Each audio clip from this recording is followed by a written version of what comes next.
ইমানের দাম ছিল। আল্লাহ বলেন আমিনু কামা আমানান নাস, ইমান আনো যেমন ইমান এনেছে বিবি আসিয়া। আসিয়া যেমন ইমান এনেছে, আজকে আমার বাবা মুসলমান, মা মুসলমান, আমার পরিবার মুসলমান, আমি যদি নামাজ পড়ি আমাকে কেউ বাধা দেয় না, আমি যদি ইসলামের উপরে চলি আমাকে কেউ বাধা দেয় না। কিন্তু বাবা বিবি আসিয়া ছিলেন ফেরাউনের স্ত্রী। এই ফেরাউন যে নিজেকে ক্বালা রাব্বুকুমুল আলা, যে নিজেকে বলছেন আমি হলাম সবচাইতে বড় খোদা, নিজেকে আল্লাহ দাবি করছেন, ওই ফেরাউনের ঘরে থেকে বিবি আসিয়া আল্লাহকে চিনেছেন, আল্লাহকে বুঝছেন, আল্লাহর প্রতি ঈমান আনছেন। যখন ফেরাউন জানতে পারলো বিবি আসিয়া ঈমান আনছে, ওই বিবি আসিয়া ঈমানের কথা শোনার পরে এই ফেরাউন তার যত রকমের শাস্তি তাকে দিছেন, মারপিট, তাকে যত রকমের নির্যাতন করা যায় তাকে করছে। শুধু একা করে নাই, মানুষ দিয়ে মানুষদেরকে লেলিয়ে দিয়েছেন। এই বিবি আসিয়াকে ঘর থেকে টেনে হেসড়ে তাকে ঘর থেকে বের করে দাও, নির্যাতন করতে থাকো। বাবা দিলের কান দিয়ে শোনেন, বিবি আসিয়াকে যখন দেখলেন এত নির্যাতন করার পরেও ঈমান থেকে চুল পরিমাণ নড়চড় করা যায় না, ঈমান ছাড়ে না। ওই সময় ফেরাউন গেলেন তার দোস্ত হামানের কাছে গিয়ে বললেন, আমার দোস্ত, মানুষ আমাকে রব হিসাবে মানে, কিন্তু আমার ঘরের স্ত্রী আমাকে রব হিসাবে মানে না, এটা আমার জন্য লজ্জাজনক বিষয়। ঘরের স্ত্রী না মানলে হয় বলেন?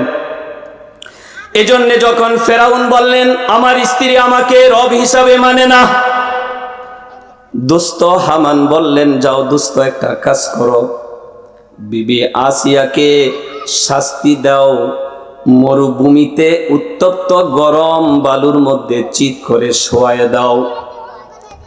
ফেরাউন তাই করলেন, বিবি আসিয়াকে এই উত্তপ্ত গরম বালুর মধ্যে বাবা শুইয়ে দিলেন।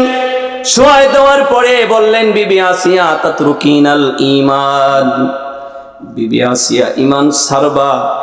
বিবি আসিয়া বলেন, জীবন দিব তবে ঈমান দিব না। জীবন দিব কিন্তু কি ছাড়বো না? ঈমান ছাড়বো না। দোস্ত হামানের কাছে গেলেন, দোস্ত ঈমান তো ছাড়ে না, কি করা যায়?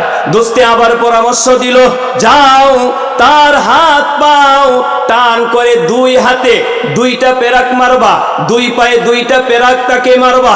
এই চার এক হলো বাবা, গরম বালুর মধ্যে চিৎ করে শুয়ে দিছেন, আবার দুই হাতে দুই পায়ে চারটা পেরাক মারছেন। শেষ করে নেয় বলছে আতাতরুকিনাল ঈমান, ঈমান ছাড়বা?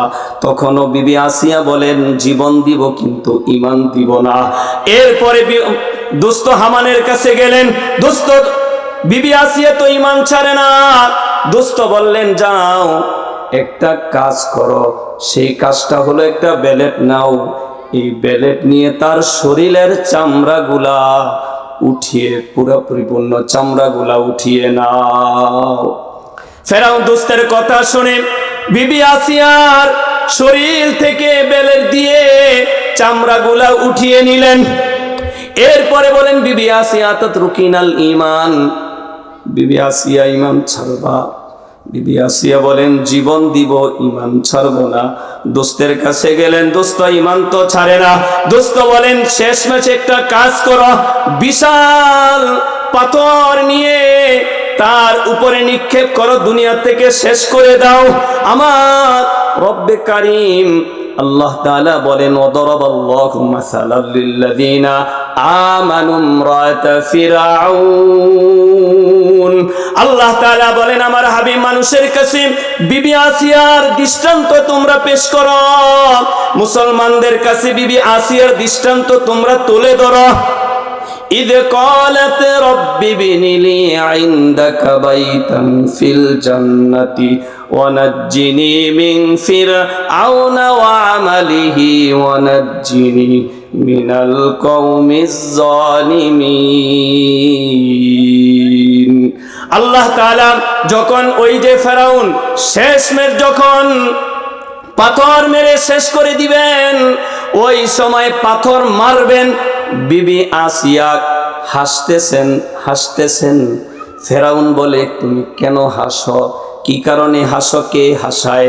বিবি আসিয়া বলেন, আমাকে হাসায় তুমি যখন আমাকে একের পর এক শাস্তি দিতেছিলা, যখন আর সহ্য করতে পারতেছিলাম না, আমি আল্লাহর কাছে বলেছি, আল্লাহ ফেরাউনের এই জুলুম থেকে আমাকে বাঁচাও, ফেরাউনের সঙ্গবর্গ যারা আছেন তাদের জুলুম থেকে বাঁচাও, এবং আল্লাহ আপনার কাছে আমার জন্য একটা ঘর আপনি নির্মাণ করে দেন।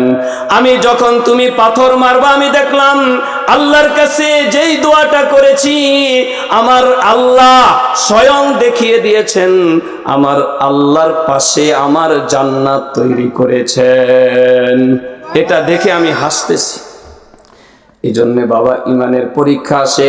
ওয়ালা নাবলুয়ান্নাকুম বিশাইইম মিনাল খাউফ ওয়াল জু' ওয়া নাকসিম মিনাল আমওয়াল ওয়াল আনফুসি ওয়াস সামারাত ওয়া বাশশিরিস সাবিরিন। আল্লাহ তাআলা বলেন, যদি নিজেকে ঈমানদার দাবি করো, তাহলে তোমাদেরকে ভয়ভীতি দিয়ে তোমাদেরকে পরীক্ষা করব, ক্ষুধা দিয়ে, দরিদ্রতা দিয়ে পরীক্ষা করব, তোমাদের জান দিয়ে, সন্তান নিয়ে, নিজেদের মাধ্যমে, তোমাদের জানের মাধ্যমে পরীক্ষা করব, তোমাদের মালের মাধ্যমে তোমাদেরকে পরীক্ষা করব। তোমাদেরকে বিভিন্নভাবে পরীক্ষা করার পরে যদি পাস করতে পারো, তাহলে তোমরা সব চাইতে আমার মোহাব্বতের বান্দা বান্দি তোমরা হইতে পারবা। এজন্যে ইমানদার হওয়া লাগবে বাবা, এমন ইমানদার যেই জীবন দিব কিন্তু ইমান বিক্রি করব না। কি করব না?